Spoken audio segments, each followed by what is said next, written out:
Welcome, everyone. We are so glad to have you here this morning for our first DEI Forum 2024. My name is Janelle Tasser. I'm with the Greater Phoenix Chamber, and I'm so pleased to welcome you here today. And you're going to hear from two of my favorite people that we get the opportunity to work with. I know you're absolutely going to love today's presentation. These quarterly forums bring together members from within our chamber and the community to talk about strategies and solutions surrounding DEI initiatives in the workplace. So our goal is to help your company take steps forward into either bringing DEI practices to your company or expanding the offerings that you already have within your organization. And the Chamber is doing this alongside of you with the help of our professional committee, and we are all here to serve as a resource for you. Before we get started, I want to thank our DEI professional committee members, several of which are joining us today, as well as our DEI program sponsors, APS, SRP, Cox Communications, and Ideas Collide. We also have a toolkit available to you on our website at phoenixchamber.com/diversity, where you'll be able to find more resources within our pillars of focus for DEI. Today's program is going to be structured as informative as well as interactive to answer any questions you have and provide guidance. So we're going to be hearing from Doris Savron, the Vice Provost of Colleges, Assessment and Curriculum at University of Phoenix, and McCeil Johnson, the Vice President of Accreditation and Regulatory Compliance, also with the University of Phoenix. And they're going to be talking about social capital. So throughout the presentation, think about the questions that you have, drop them in the chat box or the Q&A box, and we will get to them along the way and have some time at the end to make sure that all of your questions are answered. So with that, I am so pleased to introduce Doris and McCeil to share some strategies on how to build and leverage social networks within your organizations, foster a more inclusive culture, and enhance your DEI outcomes. Doris, McCeil, welcome and take it away. Thank you so much. Thank you, everyone, for joining us. We are excited to be here. I've been involved with the Chamber for 6-7 years and sat on the board, and I'm on the committee. So I'm always excited to see the work that they're doing to support organizations and leaders in our community. And we're excited to share what we have to just maybe make your life a little bit easier, or maybe shorten the time or window of thinking about things or practical steps that you can take to continue to evolve and enhance what you're doing for your DEI efforts. And I'll let McCeil introduce herself. Good morning, everyone. I'm McCeil Johnson. I'm pleased to make your acquaintance. We look forward to speaking with you today, sharing helpful examples that you can hopefully implement at your institutions or organizations. And we are ready and available to connect with you today and in the future. We can't wait. Thank you. All right, we'll just jump right in. McCeil, if you don't mind, thanks. Okay, so here's kind of the overview of what to expect for the next 45 minutes. And then if you have questions along the way, feel free to post them in chat. Some we might be able to get to right as we're presenting. And then I know we have some time at the end to answer some of those questions. The one thing I will say is what we're sharing, there's no one way to do this or best way to do it. What we're sharing are things that either from our personal experiences or inside our organization today are working based on the feedback we're seeing and the impact it's having. So I just wanted to put that out there because I know sometimes when we attend sessions like this, it can be overwhelming of where to start. And my perspective or my viewpoint is if you just do one thing to just continue to improve and then do the next one thing and then the next one thing, pretty soon you've evolved a lot of the focus in what you're working on, and it takes the overwhelm away. But today we want to talk about what social capital is, just so in case there's people that have not heard the term or don't understand the context of it. We want to talk about the impact it actually has and what the data says around how it accelerates careers for individuals. And then we'll definitely share practical tips of things to be paying attention to and ideas that you might want to suggest or implement, even if you're a leader in your organization in your space. And then we'll have some time to answer questions. So we want to go to the next slide, McCeil. So before we get started on what it is, I want to share some statistics to just keep in the back of your mind as we're talking through this. There's data over the years that suggested that about 70 to 85%, depending on which study or report you look at, of jobs are acquired through personal or people's professional networks. So think about that, 70 to 85%. That's pretty significant. And then the second stat to be aware of is that about 2/3 of jobs at any given time are not posted and are filled through those networks as well. So you don't even have an opportunity to see them publicly. And that's an important thing to kind of keep in the back of your mind, because we're not going to be talking about necessarily the recruitment process, but what we do once we pull the person into our organization. But those stats are significant, because if that's what's happening and that's the reality of our world, what can we be doing to equip people with skills around their social network and what they need to do so that they can have that same advantage of accelerating in their career. So essentially what it comes down to is, I know some people think about social, the word social, and they think personal interactions and maybe after work hours or things that are done out of job. But social interactions happen all alongside everything we do today. And the good news around what we're going to be talking about is there are already things we're doing that if you embed more intentionality with what we're doing, you can help people build this concept of this personal network and how they focus and make that an intentional part. But then how do we as leaders and how do we as organizations make sure we're doing things that are intentional and strategic in our processes to make that ability and opportunity available to all people in our organization. So it's essentially your network and resources. There is data that does show that underrepresented and underrecognized groups do not have the same social networks and professional networks, and may not even understand how to get that going. And we'll talk about that even in education and some of the things that are being discussed in education.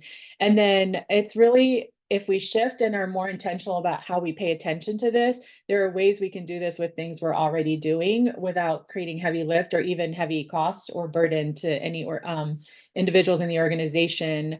Because I know sometimes when people talk about implementing DEI initiatives, budget comes up a lot, or changing structures and processes. There's a lot you can do with this within what you already have in place. And those are some statistics in case those people want to go back to the data. And then I've already kind of talked a lot about this, but like helping, so we have 2 points of this when you think about social capital as leaders in an organization or as employees in an organization. There's the piece like that I own as an individual. What am I going to do to focus on building my network? But then the other piece is, what are organizations doing to create an environment where there's opportunities for people to build those social networks as well? You can go to the next slide. The first step is though creating, you can go, okay, there we go. So the first step is really creating awareness around what is social capital. Many times, even in classes that I teach at the master's, even at the master's level, there are individuals when we start talking about, hey, what are you doing to build your networks? How are you engaging? What are the forums you're using? Who are you talking to? How are you building that into part of your plan and learning and development?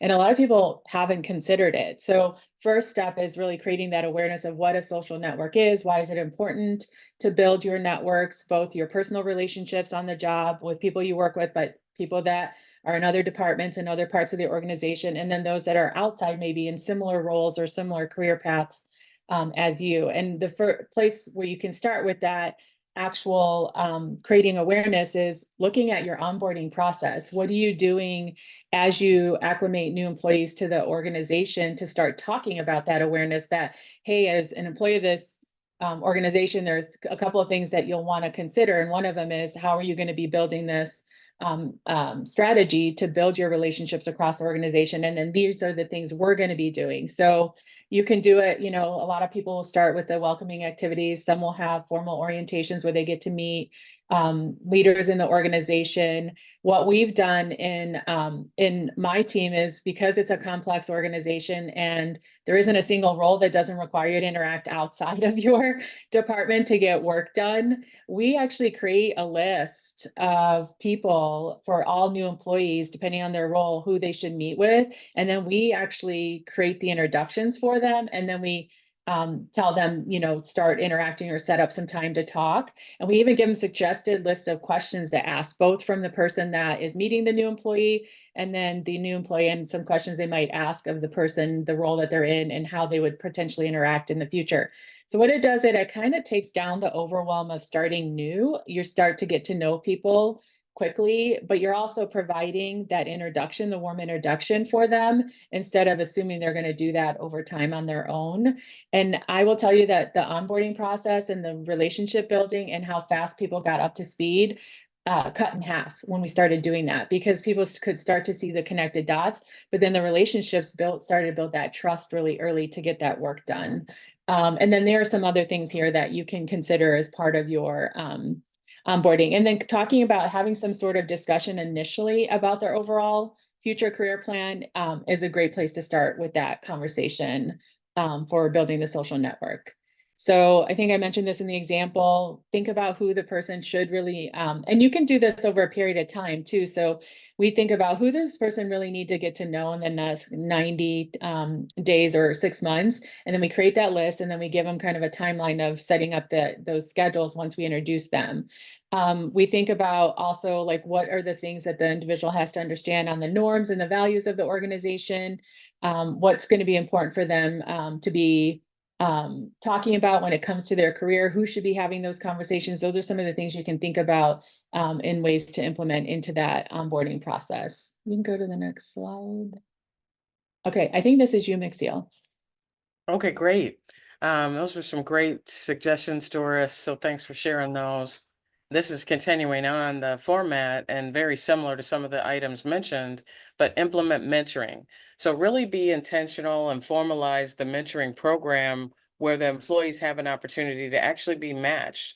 We've found that to be really helpful because sometimes people may be shy or they may be afraid. And so I think when you provide that guarded situation for them to be able to be in a mentor-mentee relationship, it really helps build the employee up and gives them the freedom and the space to grow. And so that can be a very powerful interaction. And, there's a lot that's exchanged there, but it's a growth opportunity for both. And, just sharing, I have several individuals in the institution that I provide that for as well. And so I think that's a very powerful tool to help people as well. And then when you're thinking about how to do the match, you just kind of look at the array of people that are together, your teams, and you can kind of balance the personalities. Some organizations like we do have predictive index or other measures that are good measures to use in connecting them with mentors. And another option is implement social activities or events. Networking, while you might not think of it this way, it's a powerful way to employees can have to practice relationship building skills, right? Because you're in a networking event, you have an opportunity to speak to the president or the senior vice president, and that might not always be the case. And so those are perfect and prime opportunities to really help your employees get the exposure. And then I think a huge one is developing a career plan. And this is where there's a conversation that's had with everybody. And really, you're just talking with them about what is it that you really want to do? And then how do you get there? It's sort of like, where we used to say who, what, when, where, why, and how. How are we going to get there? What are we going to do? And I also call it kind of my crawl, walk, run theory, right? So when you first start out, you're kind of crawling, and then you're learning how to walk, and then you eventually will run. And so that's really how you think of the career development plan in those stages. And this is kind of a nice step-by-step model that really walks through what the career development plan looks like, defining the goals, articulating short-term and long-term objectives, developing the plan. Again, this is really the crawling stage. break down the goals into smaller, manageable tasks.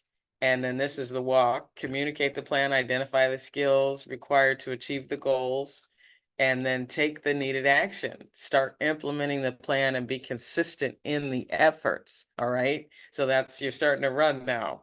And so this is what's really going to help the individuals learn how to evaluate the plan and make assessments throughout. And it's really that interactiveness with the plan, and not really, we used to say back in the day, create the plan and put the plan on the shelf, but it's really making that plan be a living um, document that the folks can work on, and it's part of the mentoring conversation. And then it's something that you're able to adjust and add training to, and really create an option for all parties to really think that through in a great way. And then last but certainly not least, in this area of the phase, you want to implement professional development plans. Begin with building professional brand, leveraging social media, and really there it's really exposure, and is the person have a new LinkedIn profile? That sounds so passe and old, but it's more basic than you might realize, and really helping the person share their updates, their highlights when they're doing a presentation, when they're writing an article, and things like that. And it really helps grow their network as well. And I have had a beautiful opportunity to do that myself on LinkedIn, and really had some fun with it, and really been able to connect with old colleagues and new colleagues. And it really creates a beautiful opportunity for people. And so I think that when you help individuals be intentional about this, it really helps them think about it in a different way. And so then it's like, step one, what are their current skills? And then step two, what are their future roles? So maybe the current skills and the future roles don't match up. Well, then if there's a gap there, how do you fill that gap? What do you do? Is there training opportunities? Is there leadership opportunities? And so that goes back to what Doris was saying sometimes about the budget as well.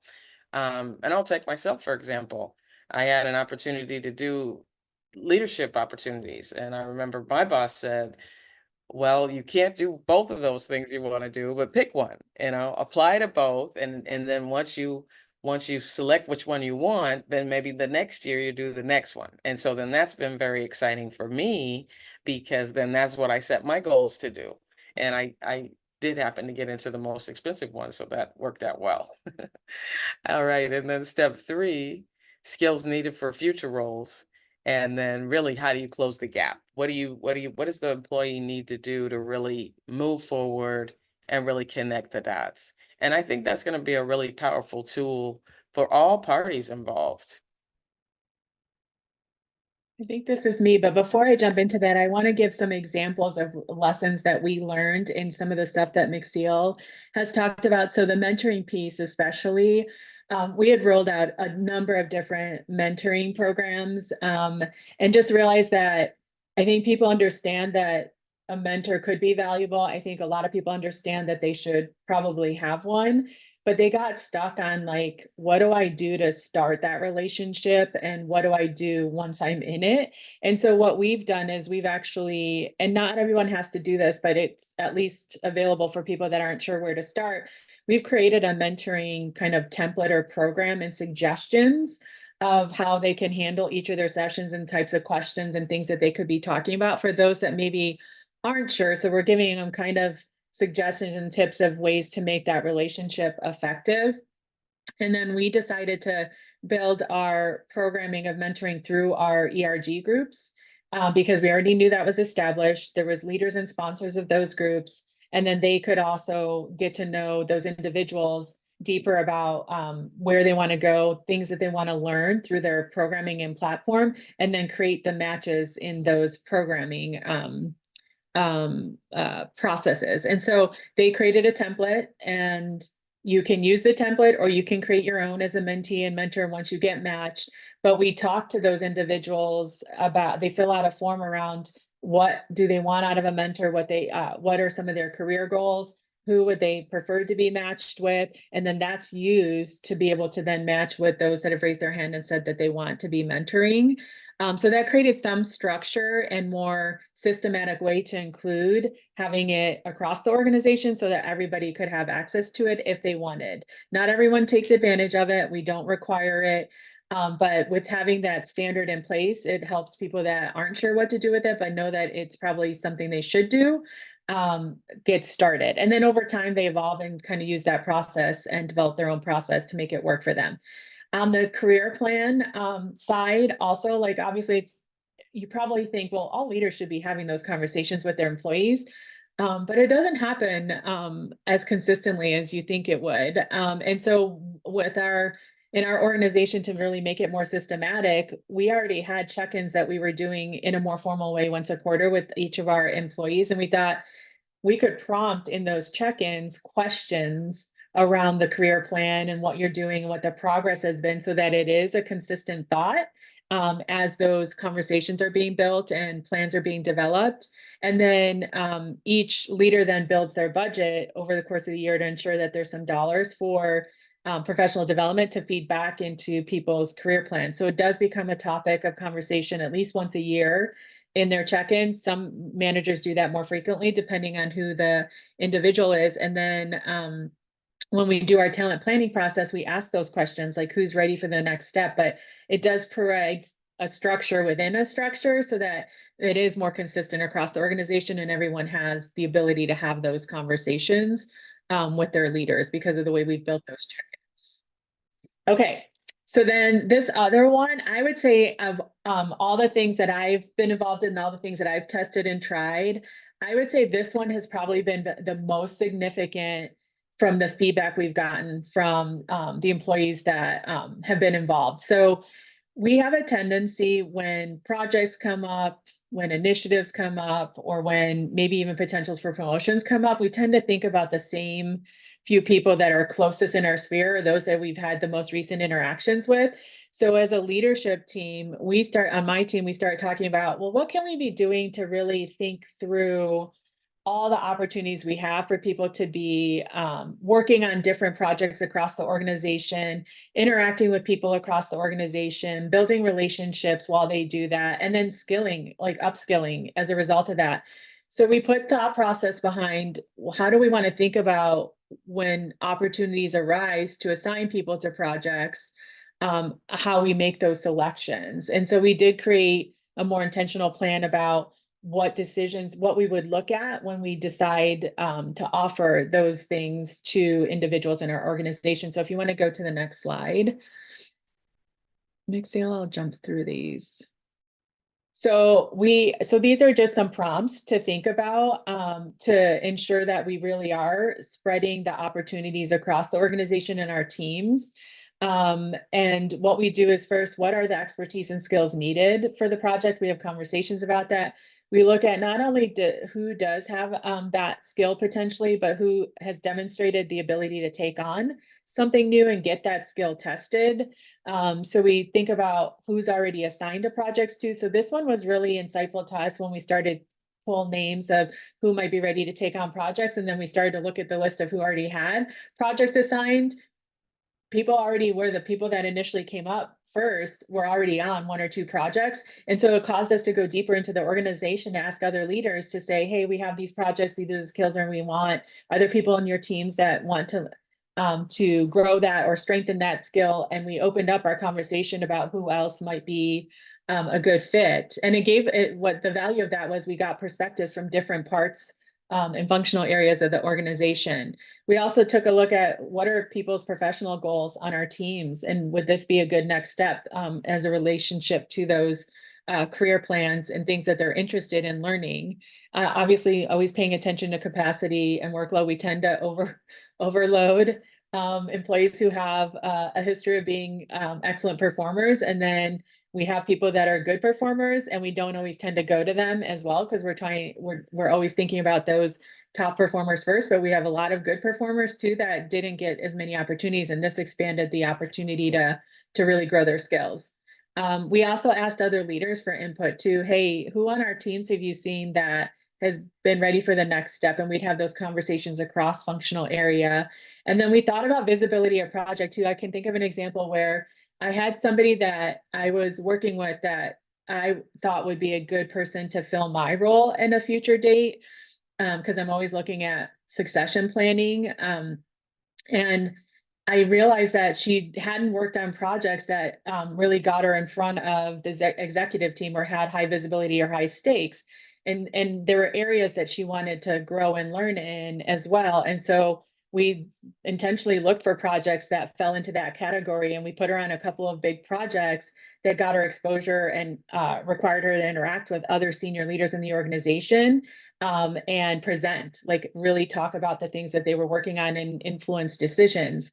And it helped her learn that skill and get her ready. And it also exposed her to other people. And now she's been asked from other leaders in the organization to work on projects as well. So it's just really being intentional about how you look at what you're already doing. This already happens in your organization. You already have to fill these projects. How do you get more strategic about doing this so that you are being more equitable about who has opportunities to play in that space? And the social capital that gets built when you're working cross-functionally is incredible. Like, I think about opportunities that were provided to me over the 20 years I've been at the organization. And with the exception of one, it was because somebody was in a room when something came up as an opportunity and they thought of me because of the relationship we had. And then that created a dialogue of, hey, did you know this is coming? You might want to have this conversation with the leaders. And that's allowed me to grow my skills and get to where I am today in the organization. If you want to go to the next slide. And then this is another one, and I think there's a lot of fear around this one. But there's also lots of learning that can happen here. And it's a way to test people's readiness to be in roles and expose them to new areas of the organization where they may not have an opportunity to be considered because they just haven't worked in that space. So if you think about transferable skills, if you're not doing this, or if you're not thinking about how to spread the wealth on those projects, you do tend to sometimes pigeonhole somebody to a track or a department or an area, and it's hard for them to get out of that. And so this is another way to build an opportunity where the same types of skills are needed, but in a completely different role, and then give them exposure to working with other leaders in that role, testing and learning and leading in a different space, and then determining, is that an interest area as well? How do you bring different perspectives? So I actually had an opportunity to do this a few years ago. And it was probably not the best time to do it because I already felt overwhelmed and I kept saying, no, I don't want to do it. And then 6 months later, I'm like, I really do need to learn this new space. And I probably could help with the perspectives I have. And that person could help my team when we switch with her perspectives, because it was two teams that worked closely together on projects, but I'd never worked in the space. And so we did, like, it got me an opportunity to meet leaders I wouldn't have spent as much time with normally because of the way our functions work. It got me a good understanding. I got to learn more about the back end work that happens in our organization. I built really strong relationships with people that I normally wouldn't have had a lot of time with, and I learned a new skill at the same time, and I brought that back to my team.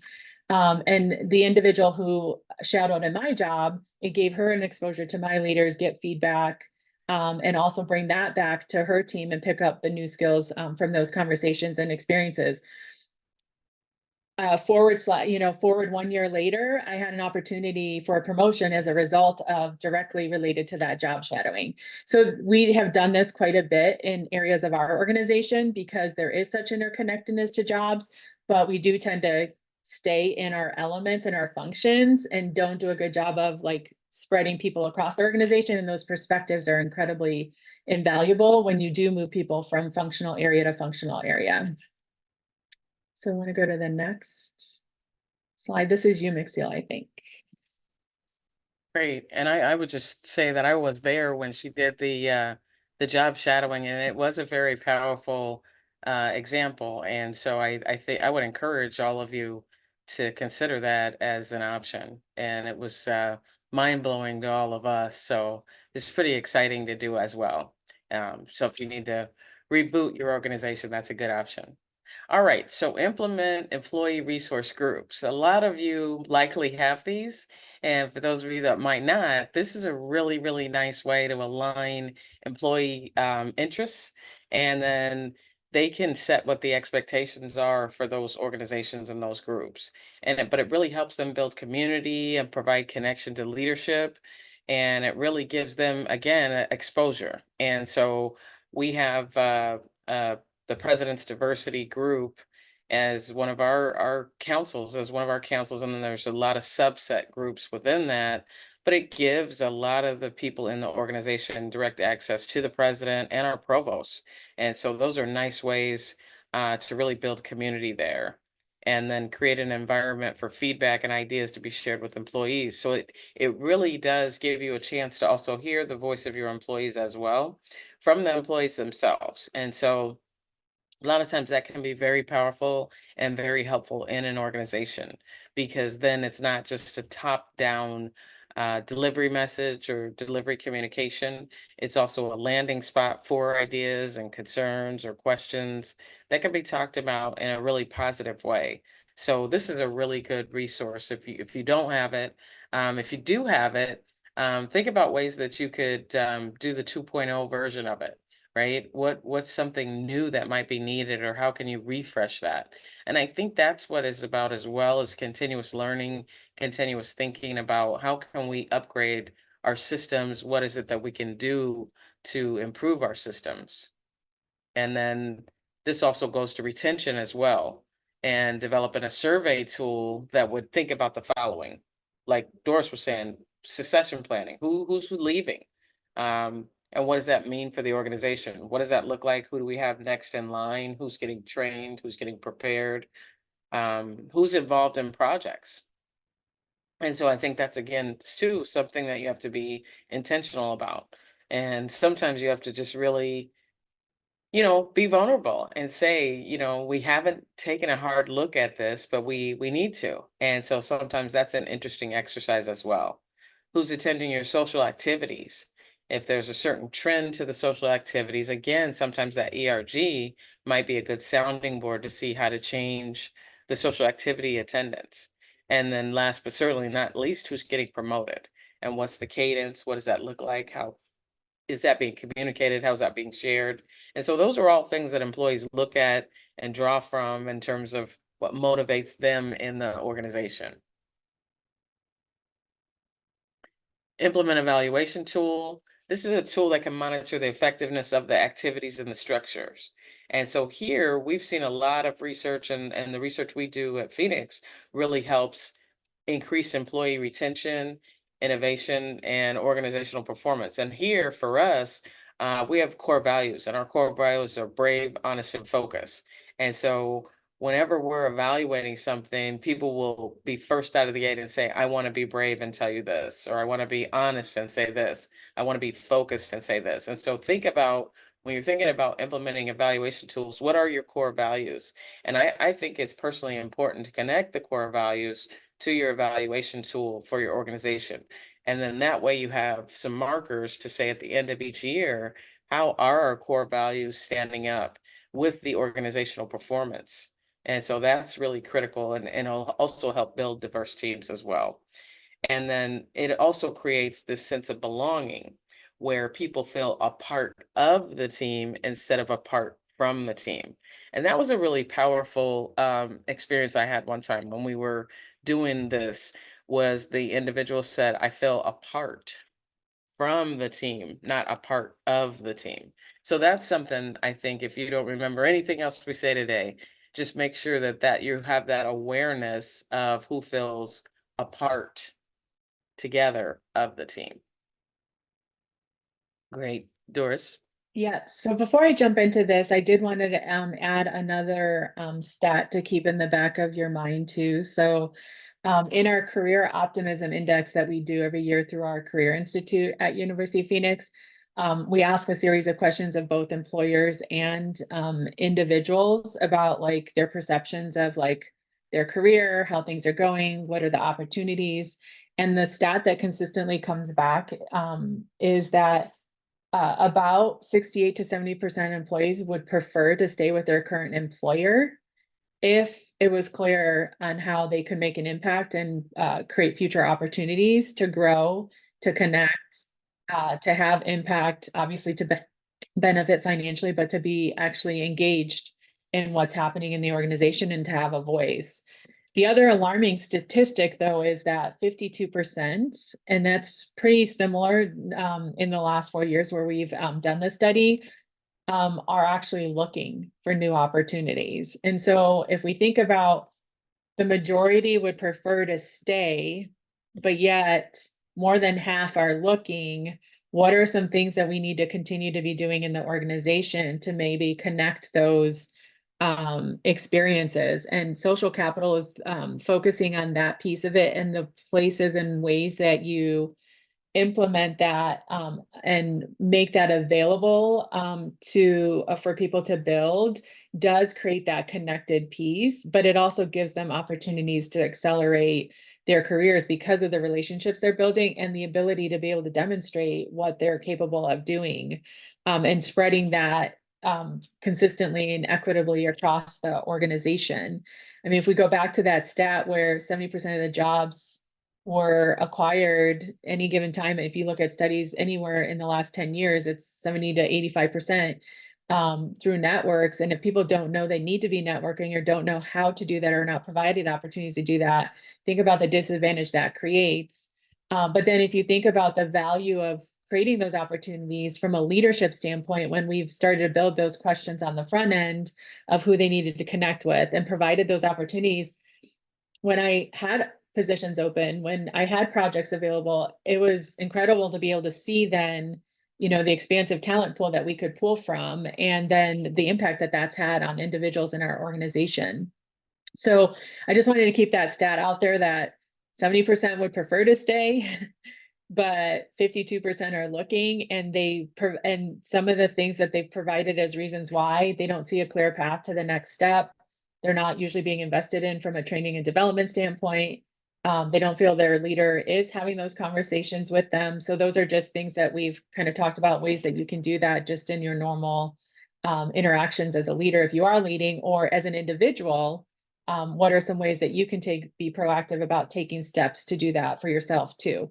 And then I'll leave one more tip, and then I'll jump into some of these questions.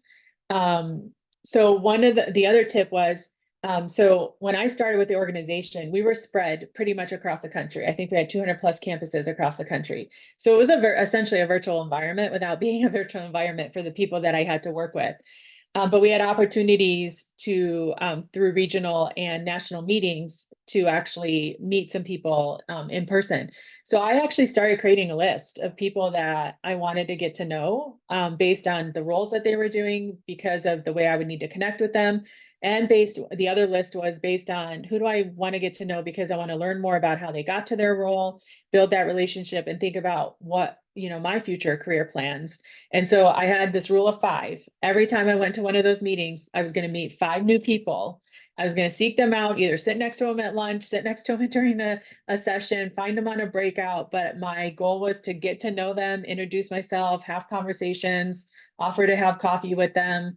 If they would pay for their coffee, if they would spend time with me. And as I did that consistently, I started to build my network, even though that wasn't formally provided for me at that time. So there are things we can do as individually, and if we can teach people how to do that from the beginning, we're also arming them and empowering them to do that for themselves. Yeah, Okay. Doris, I would add on that too. I think just as she said that when I came into my role, one of the things that I had been told, I asked, what do I need to do? And they said, your team needs to be known. Like no one knows who your team is, no one knows your team exists. And so you need that recognition with the team. And so in setting out to do that, I knew I had to come up with some catchphrases that people could hold on to. And so we do accreditation. So it's not as jazzy as you might think, but I think one of the things we came up with is this mantra that said, we want to be prepared but not scared.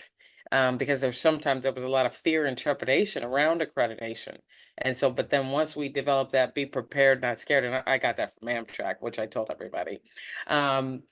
It was a nice way to really meld into the organization. So that's something to think about too, is what you want to be known for in the organization, or how you want people to be seen. And so when you're mentoring people, that I think that's a good thing for them to think about as well. I'm sorry, Doris, but I wanted to share that. No, that's okay. And then so we're going to share an example of like our use of ChatGPT just for this last part of this presentation. So we provided the top 10 list and the comments that we shared in each of those top 10 and said, hey, if we had developed these elements and these steps and these practical components in our organization, help us write some ways to measure, write questions to measure effectiveness of the program. So this took, I mean, you can use that kind of tool to help you build some of the questions even that you want to ask by putting in what you're trying to accomplish.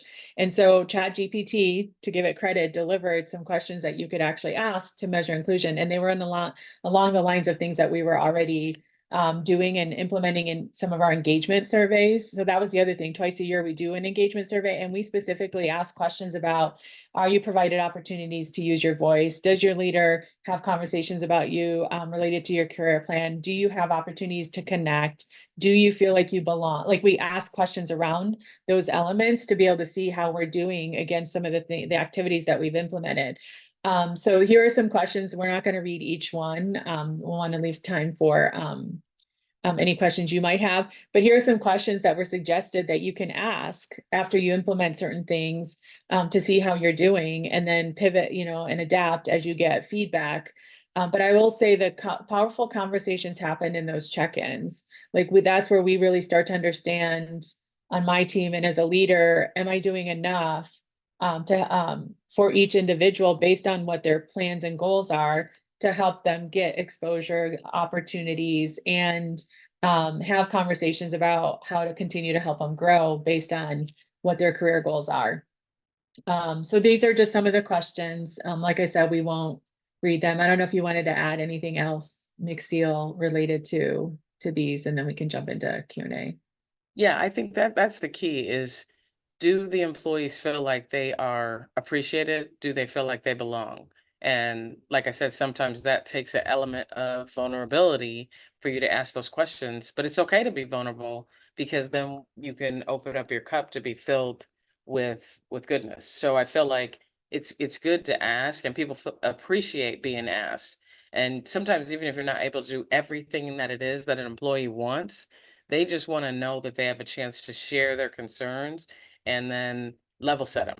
And so I think being level set, being mentored really helps move the conversation in the right direction. And then one final thing is, we did start to, we actually, as part of this process and part of our DEI efforts, started belonging cafes. We have one for our staff, and then we just kicked one off for our students. And we do talk about a lot of these kind of components and in themes in those cafes. It's a place we've created where people can come and just share their stories and narratives, ask questions. We talk about specific challenges that people might be running into, and then opening up the floor for solutioning and things that we could be doing. And we've seen such an interest in the student ones and how they felt connected to the university and the opportunities, that it's now we're thinking more thoughtfully about how do we embed some of this social capital components throughout the curriculum, and be more intentional about even doing it with students inside our programs and our certificates, to give them opportunity to learn what they should be doing, connect them with people, provide them potentially opportunities for mentoring more formally versus connecting them to people informally. And then even maybe opportunities like, could we build some of this through some of the internships or work experiences that we could provide later in the curriculum as well. So we are rethinking some of that as well, based on lessons learned and the feedback we've gotten. Okay, I think that's it. Do you want to go to the last slide in case people want to? So we do appreciate your time. Thank you for joining us, but here's our contact information. If you have any questions for either of us, feel free to reach out. We'd be happy to have any conversations about what we shared. But Janelle, I don't know if you want to open it up for questions, or if there are any that came in, but. Absolutely. Well, Doris and McCeil, thank you both so much. There was so much awesome information here. I know I was taking a lot of notes and taking it in. It's so many things that we are always looking at the chamber as well. So really valuable stuff. Really appreciate it. We will send out the slides to everyone. And then Doris, thank you, also said she would be able to share some of the resources from where the statistics were pulled from. So we very much appreciate that. Would love to open it up to the group for any questions, or if you are doing anything in these areas that we didn't cover or have seen things that worked really well for your company, would love to hear those as well. This is your forum, your best practice sharing. So any questions, and you can either drop it in the chat or Q&A box, or take yourself off mute and ask us directly. Hi, can you guys hear me? Yes. Thank you so Is it much. Doris? It's Doris. I'm from the city of Doris, Phoenix in yes. the Office of Thank you. Sustainability. And this question is for Doris. You talked about implementing job shadowing, and I'd like to make a comment first and ask the question. At the federal level, there's a model that's in place, federal government, where they allow people to do detailed assignments. And I had the opportunity to do it. It turned into a permanent thing, but it so speaks to what you're getting at. My question for you, and they were minimum like 60 days, 90 days, which really wasn't a lot of time, but it was enough. And I guess my question regarding job shadowing, because it kind of sounded like the same thing, but how long did you shadow your assignment? And if this is something that you see happening at the local government level, I'm not seeing it, and I'm going to leave this and ask again, is that available? But that's just my question. Yeah. Yeah, so we initially started with 90 days, but we had an agreement that at 90 days we'd check back and say, do we need to extend it? We did end up extending it another 90 days for the exact reasons you mentioned. It just wasn't enough time. Even though there was impact and there was good learning in those first 90 days, it really started to happen because it took time to build those relationships, get to know the space. Then you could really move and kind of get the power of what job shadowing and role swapping can do. We also did it as a 50%, like 50% of your time will be spent in the new space, and then 50% will still be spent in your old, because that's the biggest challenge we ran into, people completely walking away. And when you get to some of our levels and roles, it gets more complicated to completely walk away and go into new and not stay. And so we tested it. I was the first person with this other person to test it. And then more people have done it after because of the value of what we got from it. But we felt like probably depending on the role and level, I would say 6 months is a good window to get the most impact from it. But you might be able to, depending on the roles, stick with 90. But I do think the more complicated or the higher level of the role, you probably do need to start thinking about timing of how long it takes to learn, build those relationships, size of team, all those. But 6 months was good. Like, I felt like I got a lot out of it for the 6 months. And as your second question about, do I see it happening? I don't see it happening as consistently because of what I mentioned, people like stepping completely out of the role. So we tested it with half of the time, and that seems to be working.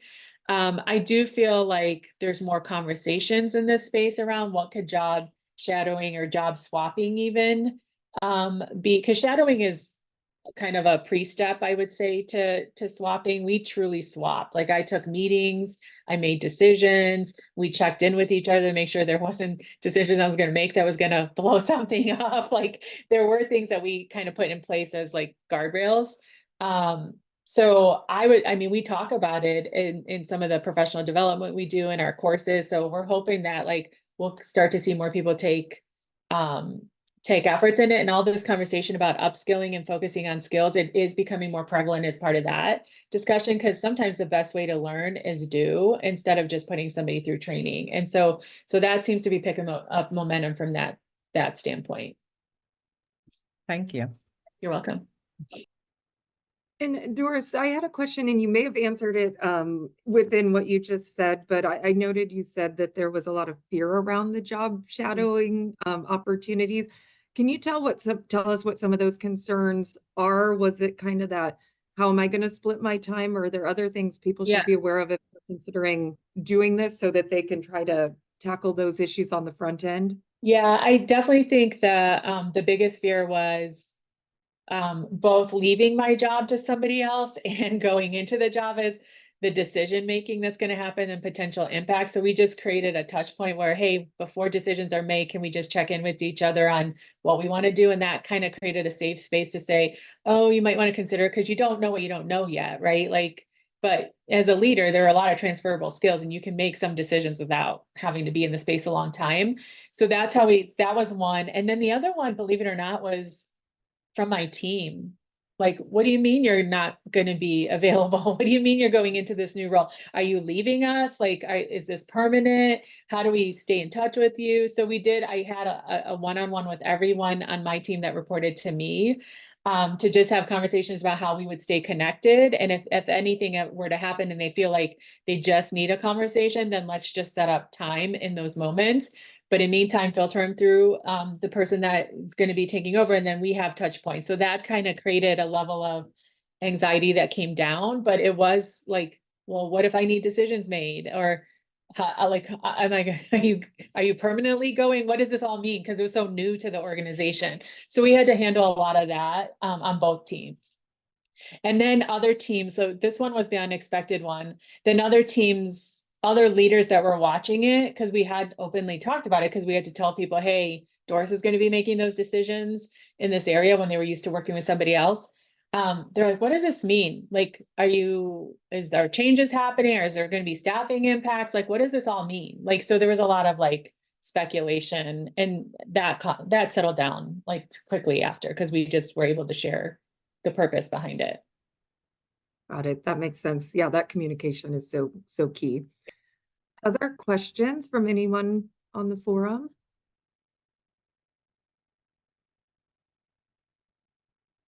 All right.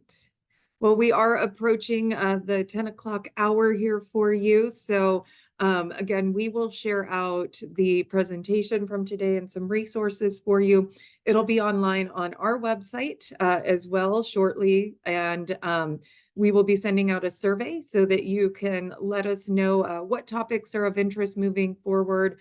If there's anything today that you would like to expand on, anything like that, let us know. We design all of these based on your feedback. So we appreciate you taking a few minutes to fill that out. Otherwise, hope you will join us. We have a lot of events and programs coming up in the coming weeks and months, including our next DEI forum, which is taking place in April. So be on the lookout for that invitation. Otherwise, have a great rest of your day, and we will see you soon. Thank you, Janelle, Doris. really quick, Oh, in yes. case people didn't want to wait until it's posted, if they do go to phoenix.edu, or they just do a Google search, University of Phoenix Career Optimism Index, they can go to all of the studies for each of the last, including 2023. A lot of the stats I mentioned came out of that, but then I'll send the rest of the stats with the PowerPoint. But you can go there if you didn't want to wait for it to post, because there's good data there already. Perfect. The Career Optimism Index at phoenix.edu. Great. If they do a Google Doris, search, it'll come up as the first thing.